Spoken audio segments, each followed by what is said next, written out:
Eu vou em caminho contrário ao deputado Alexis. Aliás, com todo respeito, um partido novo que tem como meta recuperar teses liberais do século XIX.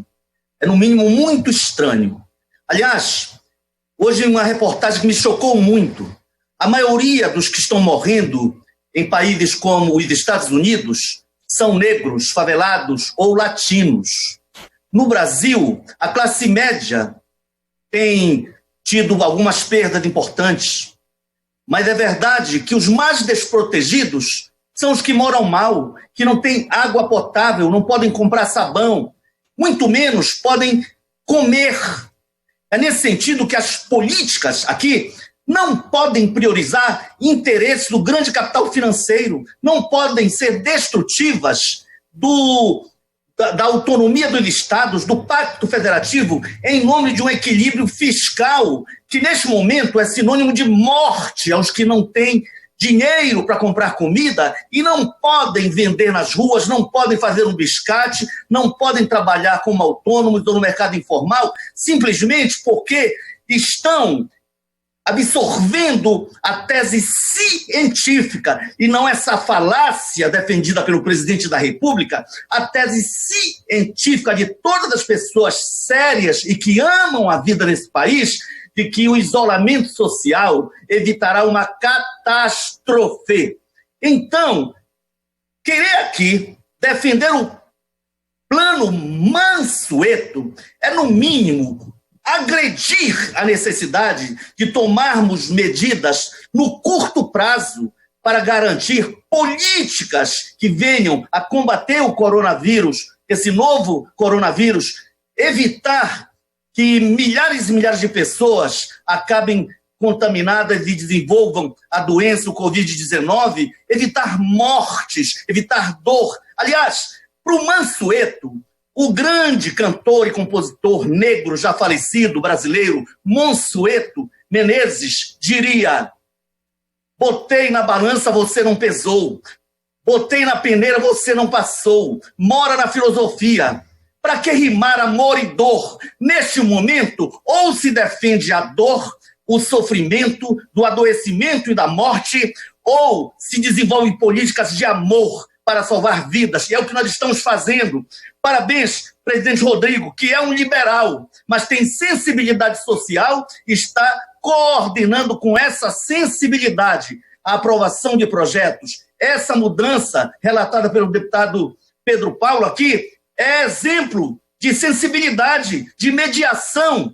Não adianta insistir numa tese liberal que vai trazer uma agressão ao Pacto Federativo, tirar a autonomia de estados, impor uma linha de ferro e fogo para viabilizar novos empréstimos ou a renegociação de empréstimos de outrora, exatamente no momento em que os estados precisam de recursos para conter o coronavírus, para evitar doenças, para salvar vidas, para desenvolver políticas em favor dos cidadãos brasileiros. Eu queria dizer, Sol do Pará, um dos que mais perdem com a Lei Candir. Se queremos discutir seriamente, por que não viabilizar a cada ano a restituição aos estados dos 39, 40 bilhões que os estados perdem, enquanto mineradoras, madeireiras e outras empresas exportam sem pagar um único centavo de ICMS? O Pará ganharia muito.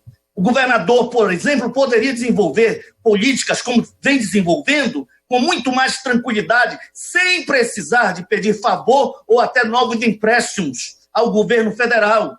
Há importantes medidas que podem ser tomadas. Eu faria um apelo ao deputado Rodrigo. Há um relatório do deputado JHC sobre os precatórios do Fundef. Foram 10 anos sem pagar devidamente estados e municípios, particularmente do Norte e do Nordeste. São cerca de mais de 100 bilhões que estão depositados e esperando uma decisão. Nós podemos aprovar esse relatório com a máxima urgência e garantir 100 bilhões para os estados aplicarem nesse combate importante que vem sendo levado a sério por governadores, políticos de todos os partidos, infelizmente, com alguns políticos sem responsabilidade, sem amor à vida, querendo tumultuar e desmoralizando, inclusive, aqueles que por eles são nomeados. De modo que é necessário, nesse momento, afirmar o compromisso com a vida, nada de querer impor aqui a ferro e fogo medidas, metas que tirem dos estados e municípios a sua autonomia, que imponham destruição de direitos de servidores públicos, que inviabilizem, por exemplo, o fortalecimento de políticas públicas, políticas sociais e serviços públicos,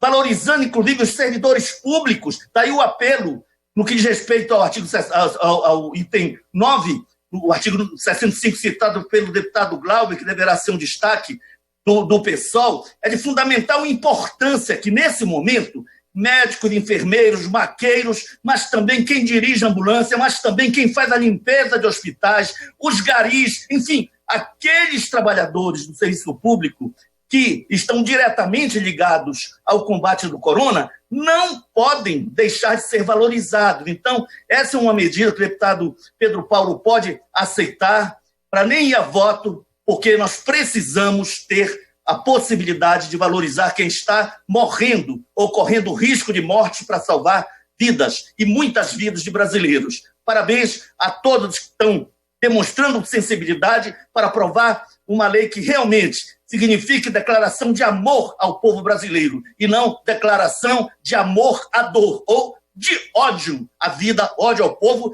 e amor, quiçá, ao grande capital financeiro, que realmente é o menos enfrenta problema nesse momento. Nós temos que nos preocupar hoje com os muito pobres, os trabalhadores assalariados, os trabalhadores da área cultural, os garis, enfim, e principalmente os desempregados, autônomos e os trabalhadores do mercado informal. Obrigado.